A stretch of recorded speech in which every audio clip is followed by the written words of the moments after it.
How do you go about fixing the Miami Hurricanes? Went 5-7 in 2022.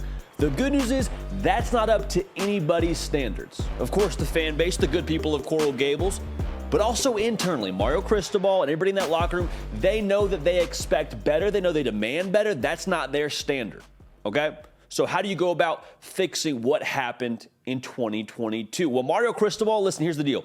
You can't change where you're from. And I'm not talking about geographically, because he's actually from Miami as well. I'm talking about metaphorically. Mario Cristobal, he's a trenches guy, played offensive line at Miami. And he understands and emphasizes that that is where football games are won. You can have all the skill you want. Some would even say you need to have skilled players. It's 11 on 11, right? You got to have somebody to carry the mail for you. But it's all for naught if you don't have the big human beings in the trenches making it happen for you. They didn't have what needed a season ago.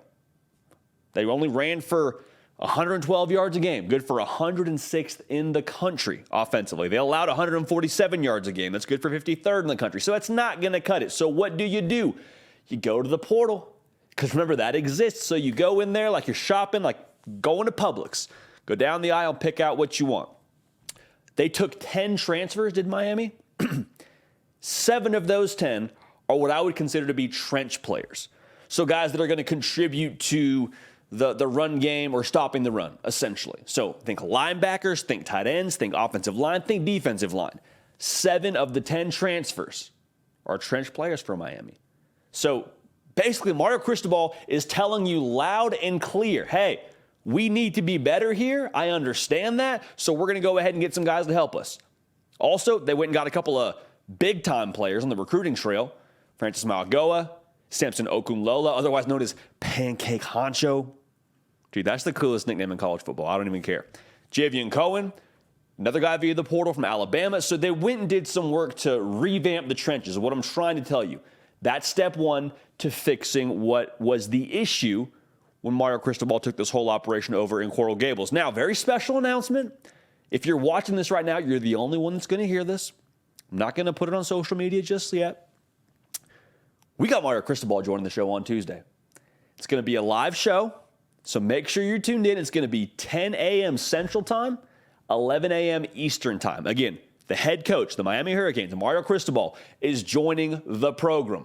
Going to talk about the importance of how they recruit, and talk about internal standards, talk about the new hires they made offensively, defensively, elevating Jason Taylor. Really excited to have him on the show. Make sure you're subscribed so you don't miss it, okay? Again, a live show, 10 a.m. Central, 11 a.m. Eastern. You can follow me at Judy Pickell on Twitter and on Instagram. It's where you're going to find all the updates, all right? But y'all are the only ones that are hearing this right now, so we appreciate y'all for that. Like I was saying, we're going to ask Coach Cristobal about his staff that he's now assembled. And one of the biggest things that we saw that didn't work last year for Miami was the offense. Even more noticeably, Tyler Van Dyke did not look like the same player. Now, remember, in 2021, he threw 25 touchdowns and 6 picks. Everyone's saying, okay, Tyler Van Dyke, man, probably only get one more year of him. Probably gone to the league after this. And then 2022, 10 touchdowns, 5 interceptions. He just looked like a different player. But what changed? You're not going to tell me that Tyler Van Dyke just overnight somehow got worse, somehow became less accurate, somehow became a less talented quarterback. I'm not buying that. But what did change was the offensive system he was playing in. And Coach Cristobal, not to give too much away, but he talks about that in our interview. Says essentially it wasn't a fit. It's not anybody's fault. We're not mad at anybody, but it wasn't a fit between what we had last year and what we're hoping to accomplish this year with Tyler Van Dyke and our offense. So you bring in a Shannon Dawson from Houston to call the offense for you. And Shannon Dawson, from his background, is an air raid disciple. Now, why is that important? The air raid offense, for those of you that don't know, is just a fancy word for saying he comes from an offense where they throw it around a whole heck of a lot. They are known for being quarterback whisperers. He's a quarterback-friendly kind of coach, if that makes sense. Now, why is this important? Because he's going to be spending a whole lot of time with Tyler Van Dyke. So to have someone with a quarterback-centric kind of background working with your quarterback and having air raid kind of concepts mixed in there, it's going to be a good thing for Miami. Okay, so this new fit for Tyler Van Dyke, this new fit for the offense, another step in the right direction of fixing what the issue was and has been at Miami. The quarterback's got to be comfortable, man. You got to have your driver feeling good about what he's doing behind the wheel. You got to have the right guy sitting shotgun with him, okay? So I'm excited to see the progress that Tyler Van Dyke makes in 2023 because I firmly believe 2021 was what TVD is capable of. 2022 just wasn't a good fit. Okay? So now they're starting to make some adjustments. And we root for TVD on this show, man. I'll be straight up with y'all. We hope he has a good year in 2023, and I think Shannon Dawson will equip him better to get that done.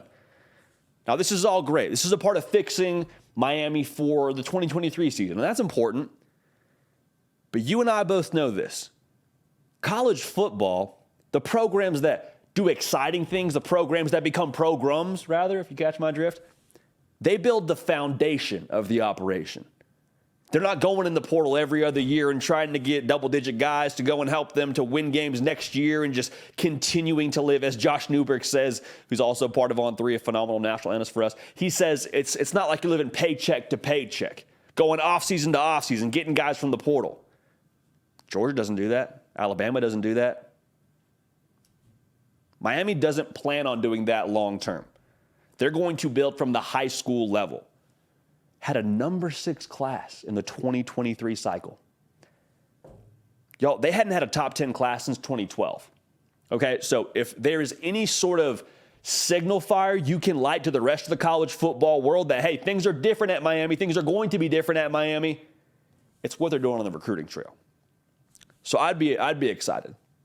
They're doing the right things to build this foundation, to build this program to last long-term in Coral Gables. So I'm all in on Mario Cristobal. Give it some time. Let this thing cook a little bit. They're fixing Miami. They're doing all the right things. We're excited to watch it pay dividends. Make sure you're locked in. Again, Mario Cristobal, head coach of the Miami Hurricanes, joining us Tuesday, 10 a.m. Central, 11 a.m. Eastern. Nick Brake, lifting heavy, doing everything that you see here. This is your show, man. We appreciate y'all. We love y'all. We're going to keep the party rolling, and we will see y'all next time. Hey, y'all, thanks so much for watching. Subscribe to the channel here to make sure you don't miss an episode of The Hard Count. Also, be sure to check out other videos on the On3 YouTube channel.